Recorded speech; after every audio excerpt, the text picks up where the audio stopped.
गुरुजी वृंद ओ मो गुरुमा मुझे स्कूल पाई नुआ छात्री थी किंतु मो गुरु मान प्रेरणा आशीर्वाद सहानुभूति आ स्नेह मु निजक एते गौरवान्वित मन करुछि जे मु केबे पुराना छात्री बोली निजक भाबुनी मु से गुरु पाद तले भूमिष्ठ प्रणाम करुछि शत शत बार किंतु मु निजक केबे ये स्कूल नूतन छात्री भाभी से सम्मानित करिनी मु भावी मो परिवार जमी छोट बेलू जन्म है लालित पालित है ए जगह छिड़ा है सेमिति ये स्कूल समस्त शिक्षक शिक्षयित्री मानक गहन से प्रथम रु दशम पर्यंत जाइथिबा छात्रीटी आ मो सहपाठी मो भाई और भौणी मानकर स्नेह भल पाइबा सहानुभूति फल सहित एमती मिसी जाइथिली जे मु केबे अनुभव करि नथिली जे से माने गोटे स्कूल रो नुआ छात्र छात्री आ मु भी गोटे नुआ छात्र छात्री से मानको मो हृदय रु बहुत बहुत शुभेच्छा और स्नेह आशीर्वाद आ सम्मानित जहा कि से माने मते मने रखिछंती मु पुराना नुहे किंतु नुआ हेले भी से मानकटु कौनसी गुण रे कम नुहे मु से पुराना दिन को मने पकाई मो अंतर भीतर किछि कहिबा को चाहथिले भी मो कोह संपरण करि पारु नै मो गुरु जेमिति प्रथमे बाबा मां हमको परिवार रे पालन लालन करी भूमि को आनी दुनिया आगे परिचय सृष्टि करती सेमिति गोटे विद्यालय प्रथम क्लास रे जेतबेले गोटे छात्री बा छात्र आसिकी नाम लेखाती से माने ताको निज छुआ भाबी गढ़ी तोलती समाज रे शिक्षा सम्मान सब क्षेत्र रे आगो को दिबा पाई प्रेरणा उत्साह भी जोगान आ तांकर स्नेह श्रद्धा भल पाइबा आकट छात्र छात्री मान को एते दूर को नहीं जाए जे से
ନା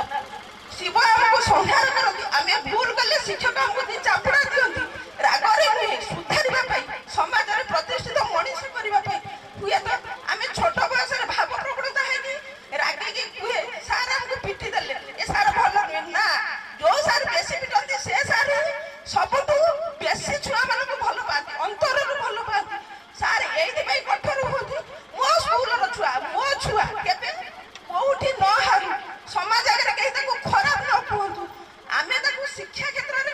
ଏତେ ଉପରକୁ ନେଇଯିବା ଯେମିତି ଦୁନିଆରେ ସମସ୍ତେ କହିବେ ଏଇ ସ୍କୁଲର ଛୁଆ, କିଏ ଡକ୍ଟର ହବ କି ଇଞ୍ଜିନିୟର ହବ ସେଇଟା କଥା ନୁହେଁ। ଏଇ ସ୍କୁଲର ଛୁଆ ଆଜି ଗୋଟେ ଭଲ ଝିଅ ହେଇଛି, ଭଲ ମାଟେ ହେଇଛି, କିମ୍ବା ସୁସ୍ଥ ପରିବେଶଟେ ଗଠନ କରିଛି, କିମ୍ବା କୌଣସି ଭାଇମାନେ କିଏ କୋଉ ପଦବୀରେ ଅଛନ୍ତି, ପଙ୍କଜ ଲେଙ୍କା ଆଜି ଯାଇ ସୁଦୂର ଆମେରିକାରେ ଅଛନ୍ତି ଗୋଟେ ଇଞ୍ଜିନିୟର ଉପରେ, ଅଭୟ ମାଝୀ ସିଏ ଜଣେ ଯେ କୌଣସି ଛୋଟ ହଉ ବା ବଡ଼ ହଉ ଗୋଟେ ପଦବୀରେ ଅଛନ୍ତି, କି ଅନ୍ୟ ଭାଇମାନେ କିଏ କୃଷି କାର୍ଯ୍ୟ କରୁ, କିଏ ବିଦ୍ୟା ମାନେ ଯେକୌଣସି ଧନ୍ଦା କରନ୍ତୁ, କିନ୍ତୁ ସୁଚାରୁ ରୂପେ ବୁଝିବାକୁ ଗଲେ ସେ ଗୋଟେ ଭଲ ମଣିଷ। ସେଥିପାଇଁ ଆମେ ଆଜି 1995 ମସିହାର ଛୁଆମାନେ ମାନେ ଏବେ ଭୁଲି ଯାଇଛୁ ଯେ ଆମେ 95 ମସିହାରେ ପାଠ ପଢୁଥିଲୁ। ଏବେ ଗୋଟେ ଗୋଟେ ଘରର ଘରଣୀ କିମ୍ବା ବିଜି ମାନେ ଜୀବନଟାକୁ ଆମେ ବ୍ୟସ୍ତବହୁଳ କରି ସମସ୍ତେ ଏବେ ଆମେ ଭାବି ନେବା ଆମ ସେଇ ଅବସରପ୍ରାପ୍ତ ସାର୍ ନୁହଁ, ଆମ ସ୍କୁଲର ସେଇ ଶିକ୍ଷକମାନେ, ଆମେ ସେଇ 95 ବ୍ୟାଚର ସବୁ ଛାତ୍ରଛାତ୍ରୀ ମାନେ ଆମେ ତାଙ୍କ ଆଜ୍ଞାଧୀନ। ଆମେ ଯେମିତି ସେ ଆମକୁ ପାଠ ପଢଉଥିଲେ, ଶାସନ କରୁଥିଲେ, ଗୋଟିଏ ଦିନ ପାଇଁ ହଉ ପଛେ ବ୍ୟସ୍ତବହୁଳ ଜୀବନରୁ ଆମେ ସମୟ ବାହାର କରି ତାଙ୍କ ପାଦ ତଳେ ସେମିତି ଚିର ନମସ୍ୟ ହେଇ ବସି ରହିବା ଆଉ ତାଙ୍କର ଆଜ୍ଞା, ତାଙ୍କର ଆଶୀର୍ବାଦ, ତାଙ୍କର शुभेच्छा शुभकामना को आशा करिबा। एति कहि मो बक्तव्य शेष करूछि। जय जय भारत। कहले कि जो सारा जो छात्र एबे तो सरकार बिल्कुल दंडमुक्त अंचल कर देछि, तेणु पिला माने आग भली श्रृंखलित नांती। एटा हूँ आज बिल्कुल वास्तवता कथा।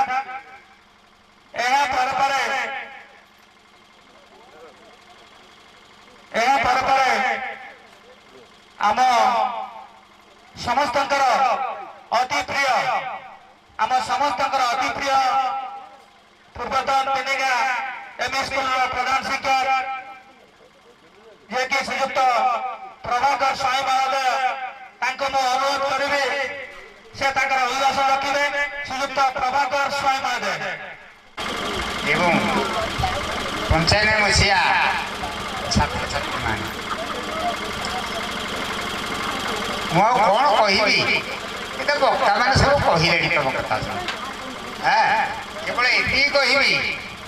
जे तुम मैंने भल मनीष हुआ मनीष से जमी रवि सार कहले जड़े आईले से पुओ कि माँ को बापा को पचार लाभ कौन अच्छे भल मनीष हुआ भल मनीष खोजा चली गोटे नाटक कौन होनी भल मनीष खोजा चली तेणु भल मनीष तापरे तमें झील मैंने घर संसार कले तुमको मोर निवेदन जे शाशु ससुर सेवा कर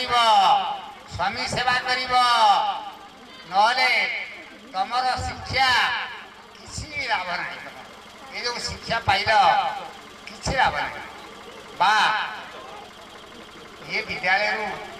तुम कॉलेज को जाइथ महाविद्यालय को जाइथब से शिक्षा किसी मूल्य रहा जदि तुम्हें शाशु ससुर सेवा न कर तुम पिला भल मंद बुझब यहीटा तुम मान को आमर निवेदन तापरे बंधु मान विभिन्न प्रकार वक्तव्य सब देले तुम मानकर किपरि भल हम भल मनीष हम समाज रे किपरि तुम ना रखिब एवं तमें एगुड़ा सब मन रख जो मैंने आछंती स्वामी मैंने तुम आछंती संगे केते जन जहाँ मु देखिली एवं आशीर्वाद करुछि से माने सब आमर हूँ जुआई बुझल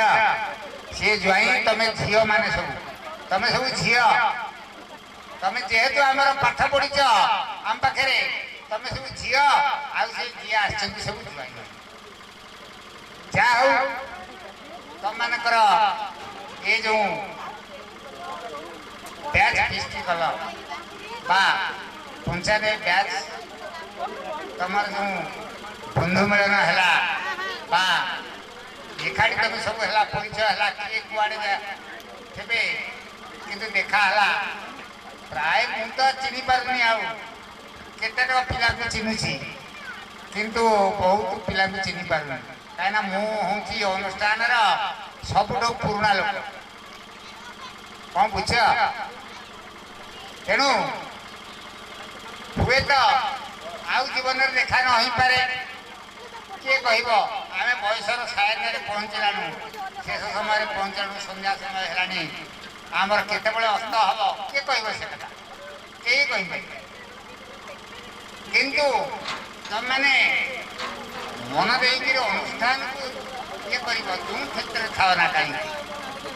ମୁଁ ବାବା ବିଦ୍ୟାଧର ହାଇସ୍କୁଲର ଛାତ୍ର ଏଇଟା ମନରେ ଯେମିତି ଗର୍ବ ଆସେ ଏବଂ ଯତ୍କିଞ୍ଚିତ